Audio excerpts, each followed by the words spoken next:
திரு ரகுநாதன், உலக முதலீட்டாளர் மாநாடு தொடங்க இருக்கு. ஏறக்குறைய 5 ஆண்டுகள் கழித்து திமுக அரசு முதலமைச்சர் திரு மு க ஸ்டாலின் இதை முன்னெடுத்திருக்கிறார். முதற்கட்டமா இந்த முன்னெடுப்பு எப்படியான ஒரு பாசிட்டிவ் சைனா இருக்குன்னு நீங்க நினைக்கிறீங்க? வணக்கம். தமிழகமே ஒரு திருவிழா கோலத்தை ஏற்றுக்கொண்டுள்ளது. கடந்த 6 வருடங்களாக சிறு குறு தொழில்கள் மற்றும் பெரும் தொழில்கள் சரிவை நோக்கி போயிட்டே இருந்தது. அடிமேல் அடி அடித்து கொண்டே இருந்தது. முத்தாய்ப்பாக 2 வாரங்களுக்கு முன்னால் பெய்த மழை. இந்த நேரத்திலே இவ்வாறு ஒரு உலக முதலீட்டாளர்களை நோக்கிய ஒரு முயற்சி ஒரு மனதிற்கு ஒரு ரே ஆஃப் ஹோப்பை கொடுக்குது. தொழில் நிமிர்ந்து விடலாம் என்ற ஒரு நம்பிக்கையை கொடுக்குது. சிறப்பாக கட்டமைத்து கொண்டிருக்கிறார்கள், கடுமையாக வேலை செய்து கொண்டிருக்கிறார்கள். எந்த அளவு இந்த பாப்புலரைஸ் பண்ண முடியுமோ அந்த அளவுக்கு உலகம் மொத்தம் பரவிக்கிட்டே வந்துகிட்டு இருக்கு. இதனுடைய சிறப்பு இது ஒரு பாசிட்டிவ் சைன். இரண்டாவதாக நம்ம பார்க்க வேண்டியது இதனுடைய நோக்கம் என்னவாக இருக்கும் அப்படின்னு பார்க்கும்போது, ஒன்று மோட்டிவேஷன். அந்த மோட்டிவேஷன் முடிஞ்சிடும். இரண்டாவது மார்க்கெட்டிங் தமிழ்நாடு, அதுவும் வெற்றி கண்டுடலாம். மூன்றாவதாக ரிசல்ட். ரிசல்ட்டை 2 பகுதியாக பிரிச்சுக்கலாம். ஒன்று வேலை வாய்ப்பு, இன்னொன்று வருமானம். ஓகே, இது இரண்டுமே தமிழகத்தில் மிகவும் தேவைப்படுற ஒன்று. கிட்டத்தட்ட ஒரு 15 லட்சம் இளைஞர்கள் வருடம் முழுவதும் வெளியில் வருகிறார்கள், படித்து முடித்து பட்டம் படித்து வந்தவர்கள். வேலை வாய்ப்புகள் அப்போ ஏற்கனவே வேலை இழந்தவர்களுக்கு ஏற்படுத்தணும். வருடம் கூடிக்கொண்டே வரும் அந்த நம்பர்களுக்கும் ஏற்படுத்த வேண்டும். அப்போ இத மாதிரியான முன்னெடுப்புகள் குறுகிய காலத்தில் பலனை அளிக்கக்கூடியதாக இருக்க வேண்டும். 5 வருடம் வரக்கூடிய இண்டஸ்ட்ரிக்கு இன்றைக்கு விதை போட்டால் அதனுடைய பலன் கஷ்டமாக இருக்கும். இப்போ இருக்கிற நிலையில பார்க்கும் பொழுது வருமானம் அப்படின்ற பொழுது தமிழகம் அனைவருக்கும் தெரிந்ததுதான். செலவுகள் அதிகம், வருமானம் குறைவு. கடன் வாங்க வேண்டிய முயற்சியிலே இறங்கி ஈடுகட்டி கொண்டிருக்கிறோம். வருமானத்தை பெருக்க வேண்டும் என்றால் தொழில் வளம் அதிகப்படுத்தப்பட வேண்டும். அதுல சில இண்டஸ்ட்ரீஸ் குறிப்பாக பார்க்கும் பொழுது இண்டஸ்ட்ரீஸை 4 வகையா பிரித்துக்கலாம். ஒன்று டெக் பேஸ்டு கம்பெனிஸ், இரண்டாவது மேனுஃபேக்சரிங் கம்பெனிஸ், மூன்றாவது R&D கம்பெனி, நான்காவது service based companies. Service based எல்லாருக்கும் தெரிந்ததுதான். இப்போ IT related industries service based. Tech கம்பெனின்றது டேட்டா சென்டர்ஸ் அல்லது இப்போ ஜிசிசின்னு நம்ம சொல்லக்கூடிய குளோபல் சென்டர்ஸ் அப்படின்னு சொல்லக்கூடியது. R&D சென்டர்ஸ் நிறைய இப்போ உருவாக்கிட்டே வந்துட்டு இருக்கோம். டிஃபென்ஸ் காரிடார்ல நிறைய R&D வந்துகிட்டு இருக்கு, ஏரோஸ்பேஸ்ல நிறைய R&D வந்துகிட்டு இருக்கு. இதெல்லாம் புதிதாக புத்தொழில்கள். இத மாதிரி இருக்கும் பொழுது தமிழகத்தில் வேலை வாய்ப்பு அப்படின்றது ஒரு பிரமிட் மாதிரி. கீழ்த்தட்டு குறைந்த சம்பளம், அதாவது அன்ஸ்கில்டு, அதுக்கப்புறம் செமி ஸ்கில்டு, அதுக்கப்புறம் ஸ்கில்டு, தென் ஹை ஸ்கில்டு. மேல போக போக சம்பளமும் உயரும், ஆனால் தேவைகளும் குறையும். இப்போ ஒரு ஃபேக்டரி இருக்கு, 10,000 பேர் வேலை செய்யறாங்கன்னா அதுல டாப் லெவல் மேனேஜ்மெண்ட்ன்றது 4-5 பேர்கள் இருப்பார்கள். மிடில் லெவல் மேனேஜ்மெண்ட்ல 100 பேர் இருப்பார்கள். பாட்டம் லெவல் மேனேஜ்மெண்ட் தான் பாக்கி இருக்கிறவங்க அனைவரும் இருப்பார்கள். அப்போ 3 பகுதியுமே திருப்திப்படுத்த வேண்டிய ஒரு கட்டாயத்துல தமிழகம் இருக்கு. அது ஒரு பெரிய சவாலா இருக்கும் நினைக்கிறேன். மிகப்பெரிய சவால், மிகப்பெரிய சவால். $1 ட்ரில்லியன் ஆய்வறிக்கையும் முதலமைச்சர் வெளியிட இருக்கிறாரு. அந்த ஆய்வறிக்கை இந்த $1 ட்ரில்லியன் $1 அப்படிங்கிறது என்ன மாதிரியான ஒரு கோல், அதற்கான ஒரு போக்கஸ் எப்படி இருக்குன்னு நினைக்கிறீங்க? $1 ட்ரில்லியன் என்ன அப்படின்னாக்க 83 லட்சம் கோடி சந்தை மதிப்பு தமிழகத்தை நோக்கி. அதுதான் $1 ட்ரில்லியன். இன்றைக்கு இருப்பது 28 லட்சம் கோடி. அதாவது நம்ம கிட்டத்தட்ட 3 மடங்கு ஜம்ப் பண்ணணும். குறிக்கோள் அதிகமாகத்தான் எப்பொழுதும் இருக்க வேண்டும். அதை நோக்கி செல்லணும். ஒரு நாள் சென்றே தீர்வோம். ஆனால் அதை எவ்வளவு சீக்கிரம் செல்வோம் அப்படின்றதுக்காக தான் முன்முனைப்போட எல்லா டைரக்ஷன்லையும் நம்ம வேலை செய்யறதுக்கு உண்டான காரணங்கள். இது போவதுக்கு முன்னாடி நம்ம பார்க்க வேண்டியது இன்ஃப்ராஸ்ட்ரக்சரா நம்ம ரெடி ஆயிட்டோமான்னு பார்க்கணும். ஒரு பக்கத்தில் நம்ம என்ன சொல்றோம், இயற்கையாகவே தமிழகம் பல வளங்களை பெற்றுள்ளதுன்றோம். முதல் வளமா என்ன சொல்றோம், மனித வளம் சொல்றோம். ஆனா எங்க சைடுல நாங்க என்ன சொல்றோம், தொழிலதிபர்கள் எங்கள் தொழிலுக்கு ஏற்ற மனித வளம் இல்லை என்றுதான் சொல்றோம். அதாவது படிப்பதற்கு ஏற்ற உழைப்பு, எங்களதுக்கு தேவைக்கு ஏற்ற படிப்பு இல்லை. இந்த கேப்பை பார்க்கிறோம். முந்தி கன்வென்ஷனல் இண்டஸ்ட்ரீஸ் இருந்தது. கன்வென்ஷனல் இண்டஸ்ட்ரீஸ்னாக்க இப்போ ஆட்டோமொபைல்ஸ் எடுத்துக்கங்க, டெக்ஸ்டைல் எடுத்துக்கங்க, டேனரி எடுத்துக்கங்க, இதெல்லாம் கன்வென்ஷனல். இப்போ புதிதாக நிறைய தொழில்கள் வந்துருச்சு. இந்த டெக்னாலஜி எல்லாம் நம்ம கேள்விப்படாத டெக்னாலஜிகள். அப்ப அதற்கு உண்டான படிப்பு மாற்றங்கள் இன்னும் அதை சந்திக்கல. ஓகே, ஒன்று கேப்பை பார்க்குறோம். இரண்டாவதாக நாங்கள் பார்க்கறது கட்டமைப்பு. கட்டமைப்பு பாருங்களேன், இப்போ ஒரு நாள் மழை பெய்தால் 15 நாட்கள் எங்களது ப்ரொடெக்ஷன் அஃபெக்ட் ஆகுது.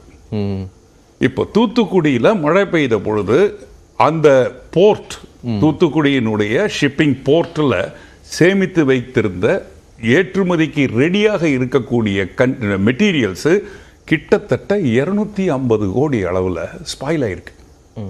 ஏன்னா எல்லாம் நனைஞ்சு போயிடுச்சு. அப்போ இதை பார்க்கணும், இந்த கட்டமைப்புகளை பார்க்கணும். சென்னையில் மைய பகுதியில் இருக்கக்கூடிய ஒரு அம்பத்தூரையே வெள்ளம் சூழ்ந்து மக்கள் போட்ல போக வேண்டிய நிலை இருக்குன்னா எந்த அளவுக்கு நம்ம அதை நோக்கி போக வேண்டியிருக்குன்னு பார்க்கணும். அதை மேம்படுத்த வேண்டிய தேவை இருக்குன்னு, கட்டாய தேவை இருக்குன்னு பார்க்கிறேன். கட்டாய தேவை இதுல இருக்கு. வெளிநாட்டிலிருந்து முதலீடுகளை கொண்டு வரும். ஆனா அவர்கள் எதிர்பார்ப்பை நம்ம ஃபுல்ஃபில் பண்ணணும். ஓகே, முக்கியமான புள்ளியை தொட்டிருக்கீங்க. நான் மற்ற விருந்தினர்கள் கருத்து கேட்டு நான் வரேன். திரு ரகுநாதன், திரு ராம் சுப்ரமணியம், $1 trillion அமெரிக்க டாலருக்கான இலக்கு, உலக முதலீட்டாளர் மாநாடு ரொம்ப தீவிரமான தயாரிப்புகளோட ஒரு பெரிய இலக்குகளோட இருக்கிறாங்க. இந்த இலக்குகளை சாத்தியப்படுத்துவதற்கு என்னென்னலாம் சவால்கள் இருக்கும், அதை எப்படி சமாளிக்க முடியும்னு பார்க்குறீங்க? மிஸ்டர் ரகுநாதன் சொன்னது போல இப்போ $300 பில்லியன் நம்முடைய எக்கானமி, அதை $1 trillion மாற்ற வேண்டும். அதை கிட்டத்தட்ட 3 மடங்கு இன்க்ரீஸ் பண்ணியாகணும். அது பண்ண முடியுமா அப்படிங்கிறதுனா, it is difficult but not impossible அப்படிங்கிறது தான் என்னுடைய பாயிண்ட். ஓகே, இப்போ இந்த பெரிய அளவிற்கு இந்த ஃபோக்கஸ், இந்த இப்போ குளோபல் இன்வெஸ்டர்ஸ் மீட்னா, இப்போ global investors it includes people of India, Tamil Nadu எல்லாரையும் சேர்த்து தான். ஏன்னா it is a global village இந்த உலகமே. அதனால இங்கே இருக்கிறவங்களும் உண்டு. அதில் இங்கே இருக்கிறவங்களும் நிறைய பேர் பார்ட்டிசிபேட் பண்ணுறாங்க. நிறைய பேர் they are coming forward. In fact சமீபத்தில் மதுரையில் ஒரு 15 நாளுக்கு முன்னாடி ஒரு 1664 கோடிக்கு MOU சைன் பண்ணி they are into the job. அப்போ ஆரம்பிச்சிருக்காங்க. ஸோ இது பண்ண முடியாதா அப்படின்னு கேட்டால் டெஃபினட்டாக கடினம். பட் இது முடியாதா அப்படின்னு சொன்னால் டெஃபினட்டாக முடியாதுன்னு என்னால் சொல்ல முடியாது. So this is one part of the story. Yes, இப்போ அவர் சொன்னாப்புல இதில் என்னென்ன ப்ராப்ளம் இருக்குன்னு, man power is a big problem compared to other states. Definitely we are in a better wicket. இது நான் சொல்லலை. நேற்றுக்கு யூஜிசியினுடைய சேர்மன் IITயில் பேசும்பொழுது he has made it very clear, or some other சாஸ்திராவா I don't know, அந்த ஏதோ ஒரு educational போராட்டத்தில் தான் அவர் பேசியிருக்கின்றார். டெஃபினட்டாக we stand much better in terms of quality people அப்படிங்கிற மாதிரி அவர் சொல்லியிருக்கின்றார். ஸோ அது ஒரு முக்கியமான issue. But that is being address. But இன்னைக்கு டெக்னாலஜி, இன்னைக்கு இப்போ ஆர்டிஃபிஷியல் இன்டெலிஜென்ஸுங்கிறது it is a new concept. In fact நான் 2019 ஃபஸ்ட் டைம் ஆஸ்திரேலியாவில் ஒரு யூனிவர்சிட்டியில் எக்கனாமிக் இது ஒரு கான்ஃபரன்ஸ் நடந்தால் நான் பார்க்கும்போது அதில் இதெல்லாம் பற்றி ரொம்ப தீவிரமாக சைனாக்காரங்க பேசிகிட்டு இருந்தாங்க. இப்போ இது உலகம் முழுவதும் பேச ஆரம்பிச்சாங்க. எல்லாரும் இப்போ இந்தியாவும் அதில் முனைப்பு காட்டின்னு இருக்காங்க. இப்போ நிறைய பேர் அதில் ரொம்ப நல்ல ஸ்டேட்டஸ்லையும் இருக்காங்க. இது நிறைய பெரிய அளவிற்கு வர வேண்டும் அப்படிங்கிறது ஒரு முக்கியமான. மற்ற மாநிலங்களோட ஒப்பிடும்போது தமிழ்நாட்டின் அந்த தொழில் முதலீடு ஈர்ப்புங்கிறது எந்த நிலையில இருக்கு நீங்க பாருங்க. அப்ப அது நான் ஒன்று சொல்றேன். ஏன்னா இப்ப நார்மலா எப்படின்னு அந்த இன்வெஸ்டர் MOUன்னு போட்டாங்கன்னு வச்சுங்க. கிட்டத்தட்ட இந்த ஆட்சி வந்த பிறகு 3 லட்சம் கோடி ரூபாய்களுக்கு MOU போட்டுருக்காங்க. இதுல எவ்வளவு ஸ்ட்ரைக் ரேட்னு பாத்தீங்கன்னா, பழைய காலங்கள்லாம் பார்த்தீங்கன்னா, உதாரணமாக சொல்கிறேன், இப்போ மகாராஷ்டிராவில் போட்டாங்க அப்படின்னு எத்தனைன்னா 32 லட்சம் கோடி ரூபாய் போட்டிருக்காங்க. 32 லட்சம் கோடி. இதெல்லாம்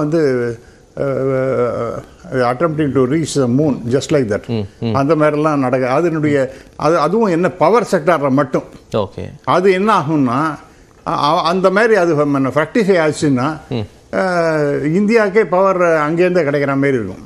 அதெல்லாம் முடியுமா? அந்த மாதிரி எம்ஓஇ போடுறதுங்கிறது ஸ்ட்ரைக் ரேட்டுங்கிறத பார்க்கணும். அப்படி பார்த்தீங்கன்னா அதுக்கு தான் நான் சொல்ல வரேன். இப்போ நம்ம தமிழ்நாட்டில் 3 லட்சம் கோடி ரூபாய்கள் இன்வெஸ்ட்மெண்ட் எம்ஓஇயா வந்திருக்கு அப்படிங்கிற மாதிரி எம்ஓஇ போட்டோம். இதில் எவ்வளோ வந்திருக்குன்னா சமீபத்தில், அதாவது ஒரு before he quit the position as the industries minister became the finance minister உயர் திரு தங்கம் தென்னரசு அவர்கள் எவ்வளோ வந்திருக்குங்கிறதே ரொம்ப அழகாக சொன்னார். 1 லட்சம் கோடி ரூபாய்கள். இது வந்து ஸ்ட்ரைக் ரேட்டுங்கிறது டெஃபினட்டாக 33%. It's a big deal. Okay. அதனால் அதை குறைச்சி மதிப்பிடலை. முன்னாடிலாம் பார்த்தீங்கன்னா 20% வரதே பெரிய கஷ்டம். நிறைய பேர் கழித்து போடுவாங்க, அதில் வித்ட்ரா பண்ணிட்டு போயிடுவாங்க, அல்லது ஒரு பேப்பரில் தான் இருக்கும்.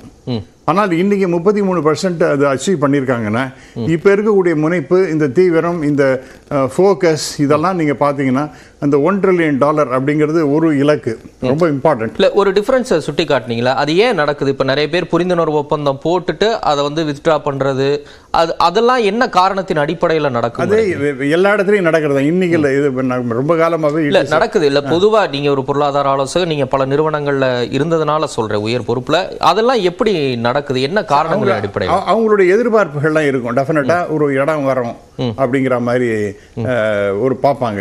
அந்த இடம் நமக்கு தேவையான இடம் இருக்குமா, நமக்கு சரியாக வருமா அந்த இடம் அப்படிங்கிறது, அது இடத்தை பற்றி அவங்க டிசைட் பண்ணணும். இப்போ நீங்கள் இடம்னு கேட்டதுனால எனக்கு இன்னொரு சந்தேகமும் வருது. பொதுவாக தமிழ்நாட்டின் தொழில் வளர்ச்சி அப்படிங்கிறது வந்து சென்னை மையமாக வச்சு சென்னையை சுற்றி மட்டுமே நடக்குது. அது வந்து ரொம்ப ஒரு என்ன சொல்கிறது, ஒரு வீக்கமடைந்த ஒரு வளர்ச்சியாக தான் இருக்குது. ஒரு எல்லாரும் சமதளமான ஒரு வளர்ச்சி இல்லை அப்படின்னு. இப்போ இன்னைக்கு கூட தொழில்துறை அமைச்சர் டிஆர்பி ராஜா சொல்கிறாரு, எல்லாருமே வந்து ஒப்பந்தத்தின் அளவு சொல்லுவாங்க, எவ்வளோ முதலீடுன்னு சொல்லுவாங்க. ஆனால் நாங்கள் இந்த முறை முதன்மை நோக்கமாக வச்சிருக்கிறது பரவலான வளர்ச்சி, எல்லா பகுதிகளுக்குமான வளர்ச்சி அப்படின்னு. அதை சாத்தியப்படுத்துறதுல என்ன சவாலா இருக்கும்? பொதுவா சென்னைக்கு அந்த போக்குவரத்து உள்ளிட்ட பல வசதிகள் இருக்கு. இப்ப தென் மாவட்டங்களின் வளர்ச்சியை நீண்ட காலமா நம்ம கேட்டுக்கிட்டே இருக்கோம். அது இந்த உலக முதலீட்டாளர் மாநாட்டிலோ தொழில் முதலீட்டிலோ எப்படி ஒரு பாசிட்டிவா நடக்கும்? இப்ப சமீபத்தில் ரொம்ப கடுமையான முயற்சியில் லேண்ட் பேங்க்ஸ் அங்கங்க வச்சிருக்காங்க. இப்போ இஃப் யூ டேக் டிட்கோ போன்ற அமைப்புகள், சிப்காட் போன்ற அமைப்புகள், அவங்கெல்லாம் லேண்ட் பேங்க் அங்கெல்லாம் வச்சு, அது போருமானா அதில் தான் பெரிய பிரச்சனையாக இருக்குது. ஏன்னா இதெல்லாம் கிடைக்கும் அப்படிங்கிற நம்பிக்கையில் இந்த மாதிரி எம்ஓஇலாம் போடுறாங்க.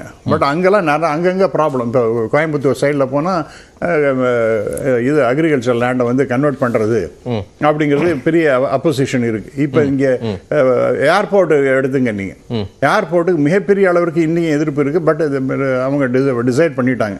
பட் ஆனால் this are all very difficult. அது முதல்ல லேண்டுங்கிறது இப்போ நான் 4 இது சொல்லுவேன், land, labour, capital and organisation.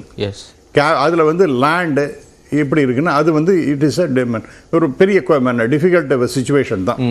அதை சரி பண்ணணுங்கிறதுல ஒன்றும் நாம் நிறையா ஆசைப்படுறது வேற. பட் அங்கெல்லாம் அங்கே இருக்கக்கூடிய லோக்கல் பீப்புள் எப்படி பிஹேவ் பண்ணுறாங்கிறது, திஸ் இஸ் ஒன் பாயிண்ட். அப்புறம் லேபருங்கிற பொறுத்த வரைக்கும் டெஃபினட்டாக we are much better off in terms of quality people. அப்புறம் கேபிட்டல் அப்படிங்கிறது இன்டென்சிவ் அவங்க கொண்டு வரதுக்கு நிறைய பேர் ரெடியாக இருக்காங்க. ஆர்கனைசேஷன் அப்படின்னா once the people are into some business, கேபிட்டலில் போடுறவனுக்கு அந்த ஆர்கனைஸ் பண்ணுறது கேப்பபிலிட்டி இருக்கும். இப்போ முக்கியமான 2 இஷ்யூ தான் சார். அதுவும் particularly land is the biggest hurdle for any state.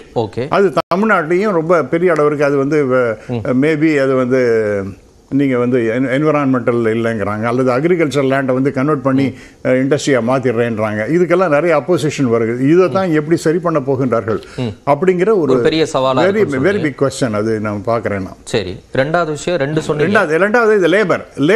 நான் முன்னாடியே சொல்லியிருக்கேன், இது மற்றவங்களோட கம்பேர் பண்ணும்பொழுது. பட் நீங்கள் கேட்டிங்கன்னா இப்போ ஆர்டிஃபிஷியல் இன்டெலிஜென்ஸாக இருக்கட்டும், அல்ல ஐஓடி, அதாவது அந்த ஆஸ்பெக்டில் நீங்கள் பார்த்தீங்கன்னா அதுலேயும் நாம் வந்து ஓரளவு